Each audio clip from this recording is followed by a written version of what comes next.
Prvotným zámerom bolo a vlastne aj je spoznať trošku svoje sídlisko a okolie, v ktorom žijú. Takže najlepší nápad, ktorý nám prinieslo také naše bádanie, bolo obuť topánky na nohy a túlať sa po sídlisku. Majú jednotlivé stanovištia, celkovo ich je 6. 2 sú viac menej zamerané na takú vedomostnú časť, kde majú vyplňať krížovky.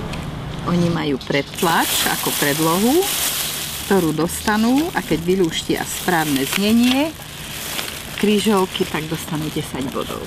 Druhá je zameraná na to, aké vedomosti majú ohľadne podania prvej pomoci. Odzadu si ho takto chytíš, dáš ruku v päsť, dáš to sem a takto silno zatlačíš. No poď, skús. Super, výborne.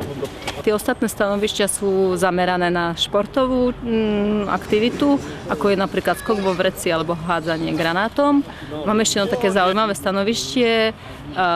Vlastne je to o tom, ako sa nestratiť v lese. Naučia sa pracovať s buzolou, určovať svetové strany.